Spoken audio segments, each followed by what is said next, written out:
দীপাৱলী উপলক্ষে ৰাজ্যৰ বিভিন্ন প্ৰান্তত কেনেকুৱা পৰিৱেশ বিৰাজ কৰিছে সেই আমি আপোনালোকক দেখুৱাব বিচাৰিছো আৰু একেটা সময়তে জুবিন গাৰ্গলৈ শ্ৰদ্ধা নিবেদন কৰি জুবিন গাৰ্গৰ স্মৃতি সুঁৱৰি আজিৰ দিনটোত কেনেদৰে দীপাৱলী উদযাপন কৰিছে আমি আপোনালোকক দেখুৱাব বিচাৰিছো। দাদা ক'ৰ আহিলে?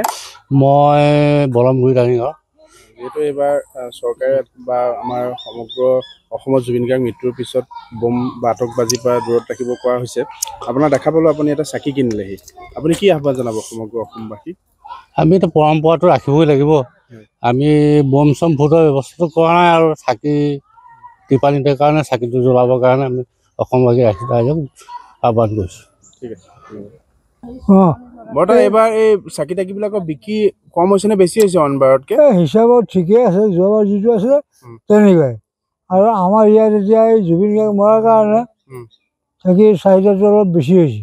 এতিয়া দল সংগঠন বা সমগ্ৰ অসমবাসী এবাৰ কৈ আছে যে এইবাৰ দীপাৱলীটোত মানে বম ফুটাব নালাগে, চাকি জ্বলাবৰ কাৰণে কৈ আছে। মাটি চাকি একদম মাটি চাকি, অন্য এতিয়া কাৰেণ্টৰ এইবিলাকৰ খেল নাই। যোৱাবাৰতকৈ এইবাৰ বিক্ৰীটো ভাল হৈছে ন?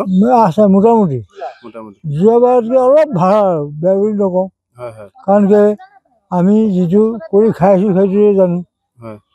এতিয়া এবাৰ ভাল ঠিকেই আছে। ৰাতিপুৱাৰ পৰা কিমান মান মানুহৰ ভিৰ আপোনালোকৰ ইয়াত হৈছে?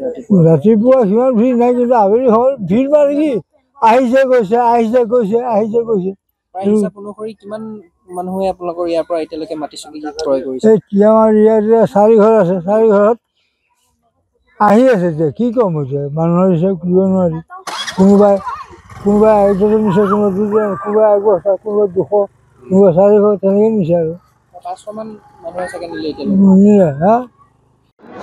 আমাৰ সকলো আজিৰ এই ঐতিহাসিক শ্ৰী শ্ৰী কালী দেৱালয় প্ৰাংগণত উপস্থিত হোৱা সাংবাদিক বন্ধুসকল তথা আমাৰ ভক্তই আপোনালোকক সকলোকে মন্দিৰ পৰিচালনা সমিতিৰ পৰা আমি সেৱা জনাইছোঁ, অভিনন্দন জনাইছোঁ শ্যামা পূজা উপলক্ষে। ইতিমধ্যে আমাৰ ঐতিহাসিক শক্তিপীঠ আমাৰ বালিলেচা শ্ৰী শ্ৰী কালী দেৱালয়ৰ আজি বছৰেকীয়া শ্যামা পূজা, বিভিন্ন মাংগলিক কাৰ্যসূচী আজি আছে। ইতিমধ্যে কেইবাটাও কাৰ্যসূচী আমি সমাপন কৰিলোঁ। আজি সম্পূৰ্ণভাৱে আজিৰ দিনটো ৰাতিপুৱাৰ পৰা গোটেই খালি ৰাতিপুৱালৈ আমাৰ পূজা চলিব। ইয়াত দৈনিক পূজাটো ইতিমধ্যে চলি আছে আমাৰ, আৰু আজি ৰাতিপুৱাৰ পৰা ইয়াত হাজাৰ হাজাৰ ভক্তৰ ইতিমধ্যে সমাগম হৈছে, আপোনালোকে নিশ্চয় প্ৰত্যক্ষ কৰিছে। আৰু ৰাতি আমাৰ ঠিক আজি এতিয়া 2 বজাৰ পৰা আমাৰ শ্যামা পূজাৰ সময় আছে, গতিকে নিশা আমাৰ মোটামুটি 7 বজাত আজি আমাৰ বছৰেকীয়া শ্যামা পূজাটো আৰম্ভ হ'ব। গোটেই ৰাতি পূজা চলিব।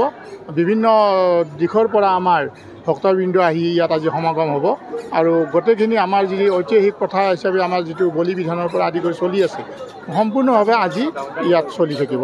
হয়, আজি পুৱাৰে পৰা মানে কি ঠিক আমাৰ ধৰক 12 বজাত আমাৰ পূজা আৰম্ভ হয়, দৈনিক পূজাটো ইতিমধ্যে বলি আৰম্ভ হৈ আছে, আৰু এতিয়া দৈনিক বলিটো সমাপন হ'ল। আৰু যিটো আমাৰ বছৰেকীয়া বলি আছে সেইটো আমাৰ শ্যামা পূজা ঠিক 12 বজাৰ লগে লগে, নিশা 12 বজাৰ লগে লগে আমাৰ বলি বিধানটো আৰম্ভ হয়।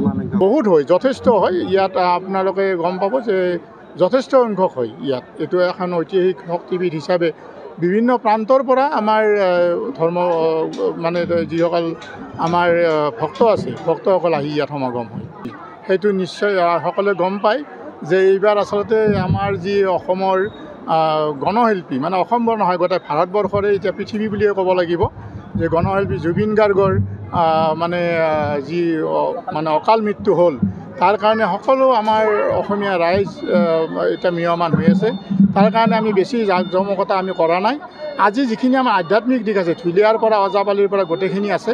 আৰু অহাকালি আমাৰ গণশিল্পীজনৰ স্মৃতিত আমি জুবিন গাৰ্গ সোঁৱৰণি সংগীত দিয়া পাতিছোঁ।